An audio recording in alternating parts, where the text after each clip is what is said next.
Шума тут теперь не слышно ни грохота техники, ни лязга лопат, ни споров археологов. Глиняные сосуды, бронзовые наконечники стрел, женские украшения. Тысячелетия они лежали в земле, чтобы сегодня оказаться здесь, в этой тишине. Теперь эти находки под мягким музейным светом и надежной защитой. Их история только начинается. Ученые и представители министерств, общественность собрались, чтобы принять более 400 предметов, обнаруженных в ходе археологических раскопок на участке строительства федеральной трассы «Кавказ». Это чистое золото высокой пробы, сохранившее свой блеск и изящество спустя тысячелетия. Такие находки встречаются крайне редко, и каждая из них – бесценный ключ к пониманию мастерства и вкуса наших предков. Здесь у нас идут яндырские захоронения и плиевские захоронения. Очень интересен вот этот комплекс, он был найден в тайнике. Это фалары, конское украшение, кожа, сверху прикреплены гвоздиками металлические пластины.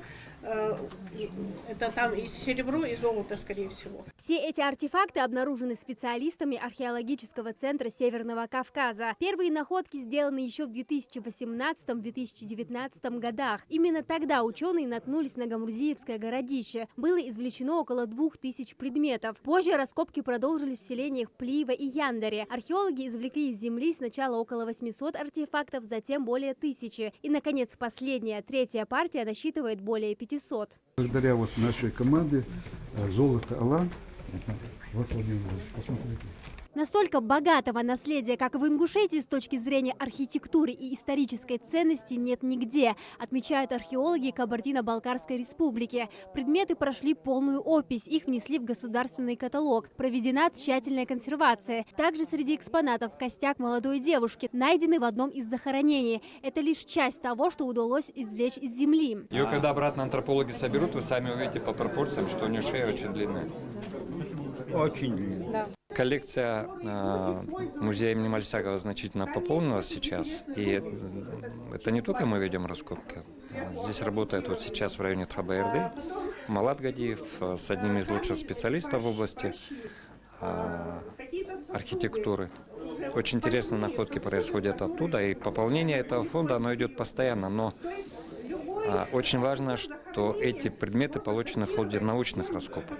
Ученые отмечают высокую историческую и культурную ценность артефактов. По их словам, эти предметы позволяют по-новому взглянуть на торговые и культурные связи древних племен, населявших территорию Ингушетии, а также уточнить хронологию некоторых археологических культур. Мы сегодня соприкасаемся с археологическими раскопками, с артефактами, которые мы здесь нашли. И когда мы их сопоставляем, когда мы это все анализируем, мы еще больше углубляемся в изучение нашей истории. И я считаю, что мы на правильном пути, и надо поощрять работу в Горной Ингушетии.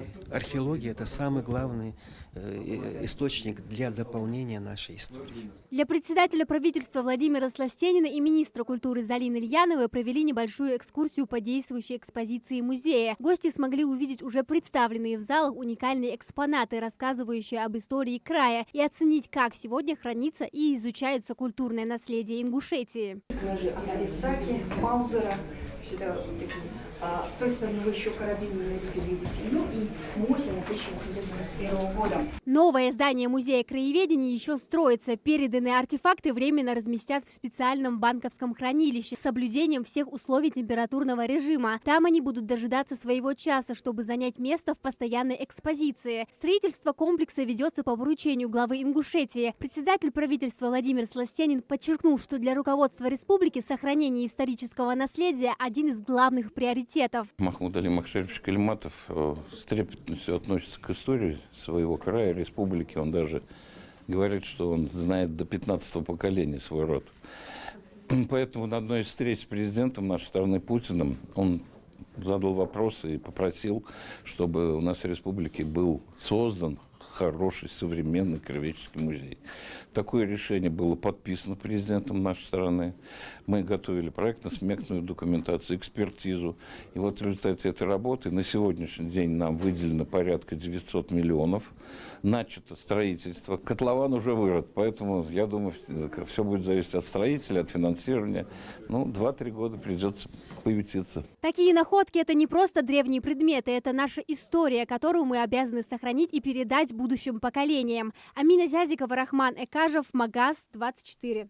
Во всех смыслах экспозиция стала настоящим событием в культурной жизни Ингушетии. В музее краеведения сегодня можно было увидеть редчайшие артефакты, представляющие огромную историческую, научную и материальную ценность. Керамика, украшения из серебра и золота, бронзовые наконечники стрел обнаружены в ходе раскопок древних городищ в окрестностях Яндаре, Плиева и Гамурзиева.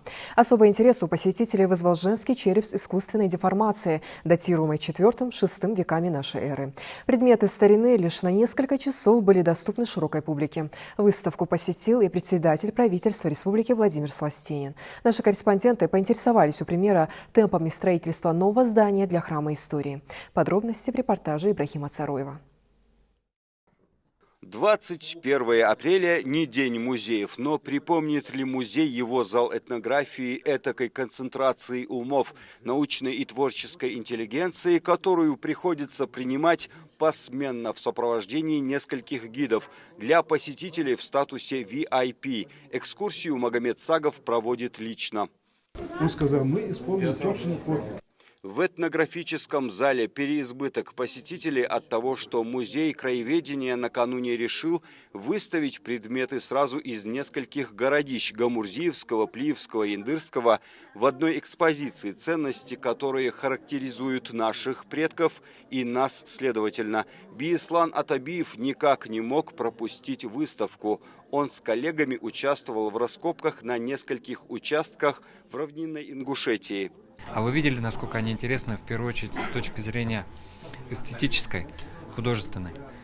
И они отражают высочайший уровень мастерства того человека, с одной стороны. С другой стороны, они отражают запросы населения, для которого это произведение искусства было изготовлено.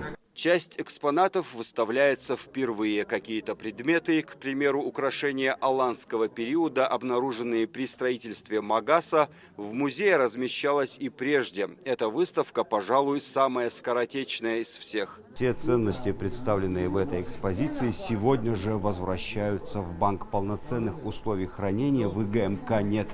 Пока нет. Они появятся. Возвращаемся к вопросу о необходимости условий для хранения и размещения экспонатов. Обращаемся к премьеру Владимиру Сластенину с вопросом о строительстве комплекса Ингушского музея краеведения имени Тугана Мальсагова. Решение было подписано президентом нашей страны.